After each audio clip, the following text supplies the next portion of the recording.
Network marketing దీని గురించి ఎవరితోనైనా డిస్కస్ చేస్తే చైన్ సిస్టమ్ అట, జనాలను చేరిపోయారన్నట, మనతోని కాదు నీతోని కూడా కాదు అని మాట్లాడుతున్నారు. టాలెంట్ టాలెంట్ టాలెంట్ టాలెంట్ ఉండన్నట. కంటి చూపు లేనోళ్ళతోనైంది, మాటలు రానోళ్ళతోనైంది, బస్ కండక్టర్ తోనైంది, ఒక ఆయమ్మతోనైంది. అక్షర జ్ఞానం లేనోళ్ళు కూడా లక్షలు సంపాదిస్తా ఉన్నారు. డిగ్రీ చదువుతున్న అమ్మాయిలతోనైతుంది, 10th ఫెయిల్ అయిన అమ్మాయిలతోనైతుంది, పెళ్లి అయిపోయి కుటుంబానికి ఏదో ఒక ఆధారం లాగా ఉండాలనుకుంటున్న హౌస్ వైఫ్స్ తోని కూడా అవుతుంది.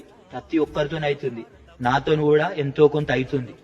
కన్ఫామ్ గా చెప్తున్నా, మీరు నేర్చుకోండి, తెలుసుకోండి. మోసాలు ఎక్కడ జరుగుతున్నాయి, నిజాలు ఎక్కడున్నాయి, వాస్తవాలన్నీ తెలవాలి. నీకు బిజినెస్ ఇంట్రెస్ట్ లేదా? కానీ నువ్వు వాడుకోవాల్సిన ప్రొడక్ట్స్ చాలా ఉన్నాయి కదా, దాని గురించి అన్న ఒక మీటింగ్కి రండి. Meeting meeting meeting meeting, no cheating. Meeting లో అన్ని తెలుస్తాయి, వాస్తవాలన్నీ బయటపడతాయి. అప్పుడు నీ నిర్ణయం కూడా మారిపోతుంది. నువ్వు మీటింగ్కి రావడానికి ఒక్కసారి